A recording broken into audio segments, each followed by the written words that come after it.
샬롬. 오늘도 사랑하는 우리 성도님들 말씀을 묵상하기 위해서 한자리에 모였습니다. 하나님께서 오늘도 성령을 통해서 우리 각 사람의 마음을 주장하시고 역사하여 주셔서 큰 깨달음 있게 하시고 또 신앙의 아름다운 결단이 있는 귀한 묵상의 시간이 되기를 간절히 소망해 봅니다. 오늘 굉장히 추운 날씨였습니다. 추운 날씨 가운데 우리 사랑하는 성도님들의 건강과 또 안녕을 늘 기원하면서 큐티를 시작하도록 하겠습니다. 우리 같이 기도하겠습니다.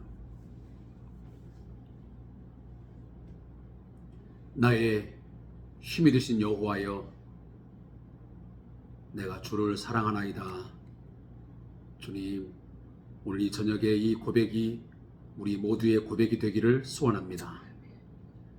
세상의 그 무엇으로 우리의 인생의 힘으로 삼지 않게 하시고 온전히 하나님만을 우리 인생의 진정한 힘으로 믿고 신뢰하며 살아갈 수 있게 하옵소서. 그 하나님만을 사랑하고 그 하나님만을 찬양하며 그 하나님만을 경외하는 우리의 복된 삶이 날마다 이루어지게 하옵소서. 예수님의 이름으로 기도하옵나이다. 아멘. 하나님 말씀은 에레미야 13장 1절부터 11절까지의 말씀을 같이 읽도록 하겠습니다. 에레미야 13장 1절부터 11절입니다.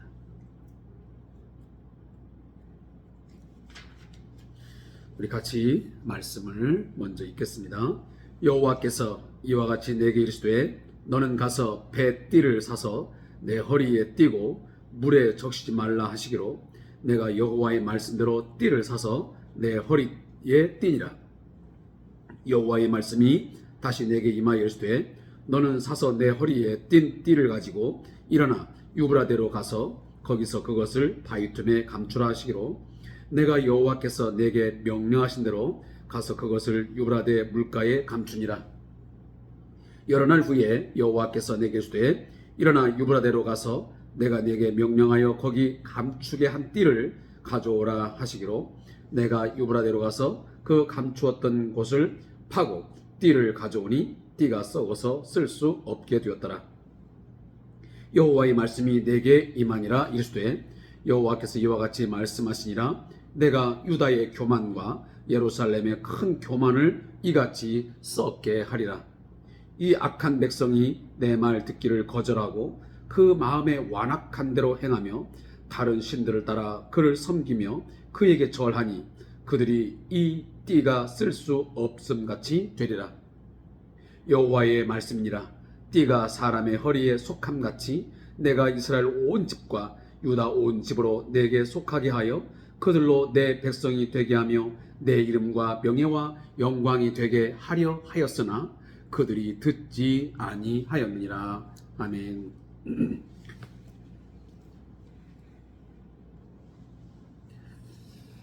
우리는 어떤 일을 함에 있어서 또 어떤 사람을 우리가 대하고 관계를 맺을 때에 기대치가 있습니다. 기대하는 바가 있기 마련입니다. 내가 이 일을 함을 통해서 어떠한 그 목적, 그 의미를 달성하고자 하는 것이죠. 또 어떤 사람과 만나고 그 사람과 관계를 형성할 때는 그 사람에 대한 기대치가 있습니다. 그 사람이 내 삶에, 내가 어떤 하는 일에 이만큼 내 도움이 되겠지, 이런 파트너가 나에게 되어주겠지 라고 하는 기대치, 또 그 목적하는 바가 분명히 있기 마련입니다. 그런 가운데서 어떤 사람 또 어떤 일은 그 기대와 내가 갖는 그 목적한 바를 온전하게 상당 부분 도달하고 이루어지는 게 있는가 하면 어떤 사람, 어떤 일에 대해서는 정반대의 결과물을 얻을 때가 있습니다. 그러할 때 우리는 매우 실망스럽고 때론 분노할 때도 있습니다. 왜 이 일을 이렇게밖에는 못했을까? 그 사람이, 왜 저 사람이 나에게 이렇게까지 할 수 있는 것일까? 하는 실망감, 때로는 그 사람에 대한 기대치에 대한 큰 어떤 그 악감정들이 생기기도 합니다. 오늘 본문에 보면 바로 그러한 뉘앙스를 충분히 느낄 수 있는 그런 내용들로 우리가 오늘 접할 수 있습니다. 하나님께서는 오늘 에레미야 13장 11절에 있는 것처럼 그 띠가, 이 뱃띠가 사람의 허리에 속함같이, 자, 사람들이 저도 마찬가지지만 허리띠를 맵니다. 우리가 보통 뭐 혁띠라 그렇죠. 근데 이 몸의 허리띠라고 하는 것은 우리 몸의 중심을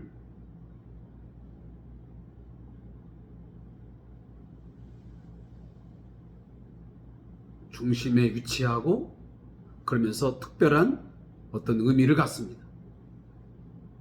다시 말하면 이 이스라엘 백성들을 하나님께서 당신의 허리띠와 같은 존재로 삼았다고 하는 것은 친밀한 특별한 존재로 삼았음을 의미하는 것입니다. 사람의 허리에 띠가 속하는 것처럼 그 띠가 사람의 허리에 속한 같이 이스라엘 백성, 유다 백성들은 하나님께 속한 자였습니다. 너는 내 소유된 백성이요 나의 거룩한 나라다 라고 하는 특별한 하나님과의 관계 형성이 되어진 그런 소중한 또 거룩한 존재였습니다. 그렇게 하나님께 속하게 해서 하나님의 소유로 삼아서 그들로 하여금 하나님의 이름과 하나님의 명예와 하나님의 영광이 되게 하려 했습니다. 그렇게 하여 하나님께는 영광이 되고 하나님의 이름이 되게 할 뿐만 아니라 그들에게도 특별한 삶, 행복한 삶, 만족하는 삶, 윤택한 삶, 젖과 꿀이 흐르는 땅에서 온전한 삶을, 행복한 삶을, 낙원의 삶을 살게 하기를 원하셨습니다. 한마디로 말하면 하나님께 속한 자로서 그에 합당한 삶을 살게 되면 그들은 충분하게 온전하게 삶을 살아갈 수 있었습니다. 결핍, 부족함이 없이. 그러나 오늘 11절 마지막 부분에 있는 것처럼 그렇게 하려는 의도, 하나님의 의지가 있었지만, 그런 기대가 있었지만 그들은 그 기대를 저버렸습니다. 기대에 어긋난 행동들을 일삼았습니다. 그들은 듣지 아니했습니다. 너희가 내 말을 듣고 내 말에 순종하고 내 안에 거하면 내가 너희들에게 복주고 복주겠다. 내가 너희에게 준 그 약속의 땅, 그 선물의 땅에서 그 모든 자들을 내어 쫓고 거기에 하나님의 의와 하나님의 뜻으로 온전하게 통치가 이루어지면 너희들은 가장 행복한 자의 삶을 살 수 있을 것이라고 약속해 줬습니다. 그럼에도 불구하고 그들은 그 모든 하나님의 약속, 하나님의 뜻을 망각하고 배은망덕한 자로서 그들은 행동을 취했습니다. 그게 무엇이었습니까? 오늘 10절에 보니까 이 악한 백성이었습니다. 얼마나 하나님께서 그 백성에 대한 실망감이 컸으면 그 거룩한 백성을 향해서 이 악한 백성이라고 전혀 상반된 단어를 사용하고 있습니다. 우리도 우리 자녀들이 정말 사랑스럽고 너무 소중하고 너무 귀한 존재이지만 너무 화가 나고 부모님의 기대에 어긋난 말도 안 되는 행위를 하면 우리가 어떤 말을 합니까? 이 나쁜 자식아. 또 그 이상의 단어를 사용합니다. 바로 하나님께서도 이 악한 백성이라고 말을 지칭할 때는 그 언어 속에는 큰 실망감과 가슴 아픈 하나님의 심정이 거기에 담겨져 있는 것입니다. 진짜 싫어서, 진짜 미워서라기보다는 너무 마음이 아프기에, 가슴 아프기에 이 악한 백성이 내 말 듣기를 거절하고 그 마음에 악한 완악한 대로 행하며 다른 신들을 따라 그를 섬기며 그에게 절하니, 우상 숭배와 교만, 하나님 말씀을 두지 않습니다. 그리고 우상 숭배에 열을 올립니다. 자, 여기까지 우리가 말씀을 내용을 통해서 생각하다 보니 이 모습이 바로 우리들의 오늘 모습 아니겠나 하는 생각을 갖습니다. 우리는 예수 그리스도의 십자가의 피로 말미암아 죄사함, 속죄함 얻어서 하나님의 거룩한 백성이 되었습니다. 하나님께 속하여, 그리스도께 속하여 우리가 하나님의 자녀가 되었습니다. 그리스도의 제자가 되었습니다. 그렇게 하여 우리로 하여금 하나님의 이름과 하나님의 명예와 영광이 되기를 하나님은 그토록 기대하셨고 갈망하셨습니다. 그러나 우리는 지금 삶을 어떻게 살고 있습니까? 우리의 현실의 신앙 상태는 어떻게 되어 있습니까? 그 허리의 띠가 오늘 본문에 있는 것처럼 썩은 상태에 있지는 않습니까? 하나님이 우리의 우상 숭배 그 큰 교만의 죄를 쳐서 그 죄에 대해서 진노하심으로 쓸모없게 된 이 뱃띠처럼 되어 있지 않느냐는 것입니다. 거듭 강조하지만 하나님의 백성에 대한 이 교만함, 우상 숭배의 죄는 결코 하나님께서 용납하지 않습니다. 묵인하지 않습니다. 사랑하는 성도 여러분, 우리 모두는 하나님 앞에서 겸손해야 합니다. 하나님의 위대하심과 강하심 앞에서, 그 하나님의 사랑과 은혜 앞에서 우리는 겸손히 하나님의 은혜 없이는 살 수 없습니다. 당신의 긍휼함이 없이는 나는 한순간도 버틸 수도 없고 설 수 없는 존재입니다.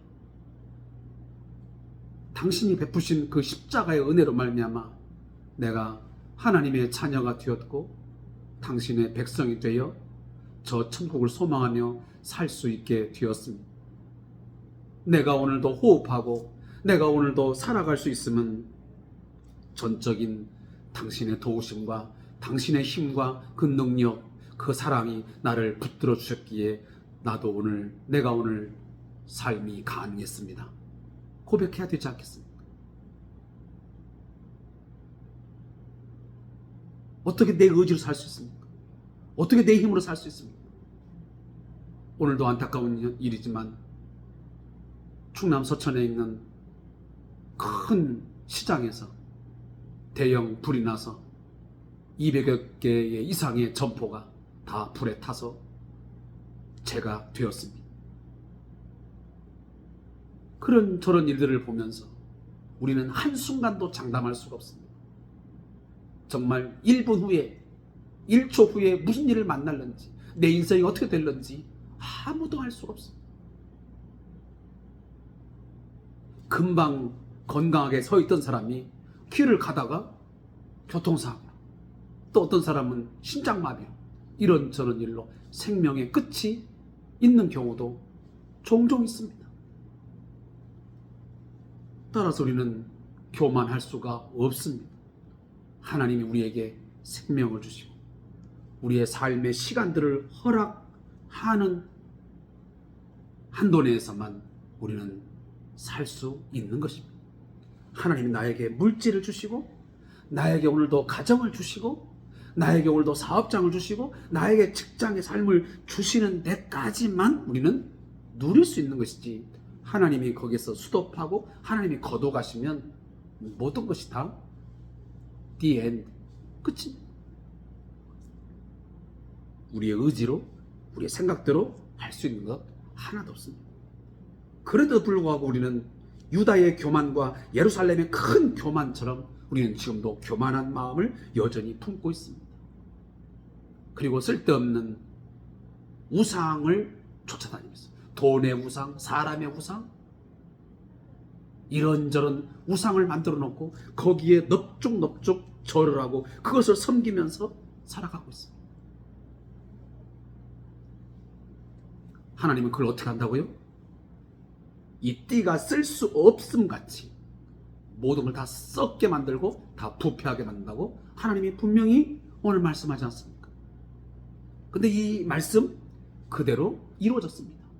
훗날 BC 586년에 바벨론의 느부갓네살 왕이 결국 이 남유다에 쳐들어와서 그 교만과 그 우상숭배를 에 대해서 하나님께서 징계하심으로 다 쓸모없게 되었습니다. 그들의 교만함, 그들의 우상숭배 한순간에 다 무너져 버리는 것, 다 썩게 만들었습니다. 하나님의 말씀은 헛된 게 없습니다. 말씀하시면 그대로 이루어집니다. 그렇게 하시겠다고 하시면 하나님은 그 어떤 방해도 받지 아니하시고 거기에 굴하지 아니하시고 그대로 행하시는 분이에요. 우리가 그런 부분들을 마음에 잘 새기셔야 됩니다. 오늘 하나님께서는 이 상징물, 이 상징적 행위를 통해서 당시에 이스라엘, 이 남유다의 이 죄악상, 그들의 이 교만함을, 우상숭배를 오늘 강하게 질책을 하고 있고 거기에 대한 심판의 메시지를 내고 있습니다. 하나님은 이처럼 인간들이 깨닫지 못할 때는 매우 쉬운 방법으로 어떤 비유를 통해서 어떤 상징물을 가지고 어떤 상징적 행위를 통해서 당신이 말하고자 하는 것을 말씀하십니다. 뭐 예수님도 그렇잖아요. 예수님도 뭐 여러 가지 많은 비유들을 말씀하잖아요. 뭐 씨 뿌린 자의 비유도 있고 뭐 물고기 비유도 있고 양의 비유도 있고 여러 가지 비유를 통해서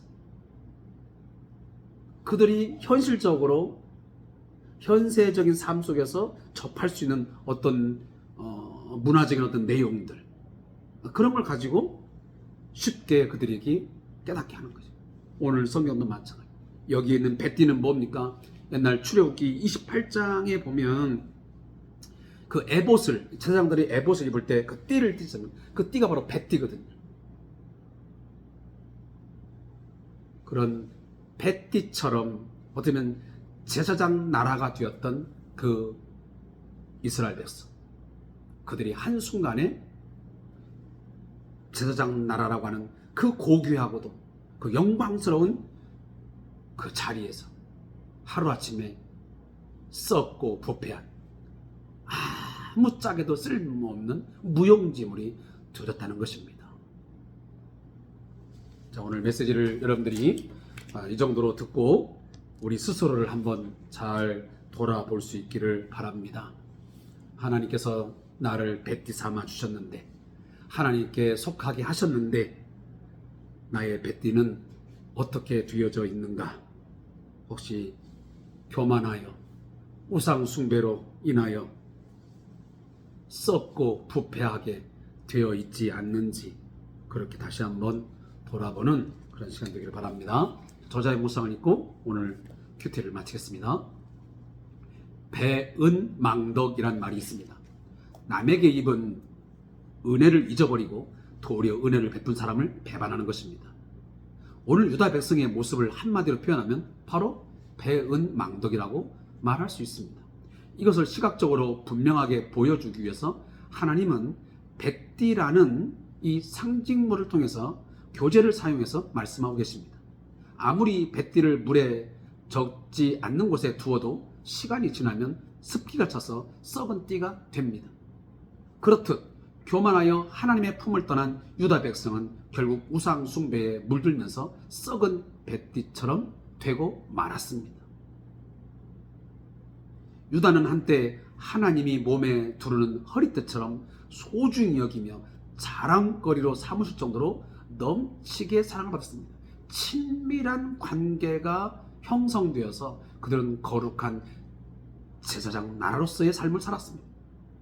이러한 유다 백성, 그들의 배은망덕은 하나님의 마음을 너무 아프게 했고 심한 배신감을 불러일으켰습니다. 그런 의미에서 과거 하나님과의 관계도 중요하지만 이 관계를 현재까지 잘 유지하는 것이 더 중요합니다.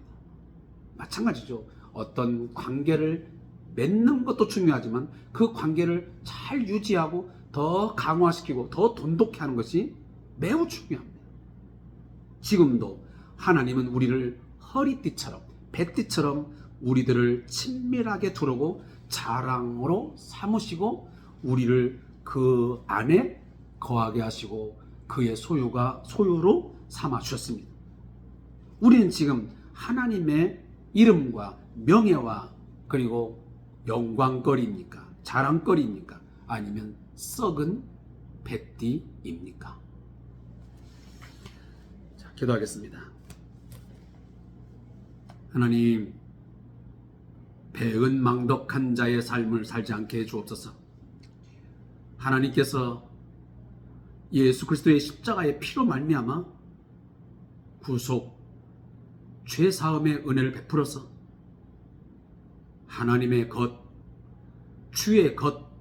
주의 소유된 백성 삼아 주셨사오니 하나님과 친밀한 관계, 하나님의 자녀, 보배로운 백성 삼아 주셨사오니 기대에 어긋나지 아니하고 하나님의 이름과 하나님의 명예와 하나님의 영광이 되는 삶을 살게 해 주시옵소서. 썩은 뱃띠처럼 부패하고 썩어 없어지는 그런 존재가 되지 아니하도록 우리를 경성하여 주시고 깨어있게 하시고 늘 하나님께 겸손한 삶을 살게 해 주옵소서. 오늘도 저희 요양원과 우리의 삶을 지켜주신 것 감사합니다. 늘 하나님 앞에 겸손히 엎드려서 하나님의 도우심으로만, 하나님의 힘으로만, 하나님의 은혜 안에서만 우리의 사업장도 우리의 삶도 유지될 수 있고 또 더 나은 삶을 향해서 나아갈 수 있음을 꼭 기억하고 하나님의 이름과 하나님의 명예와 하나님의 영광이 되는 그러한 사업장, 그러한 우리의 삶이 되도록 이끌어 주시옵소서. 예수님의 이름으로 기도하옵나이다. 아멘.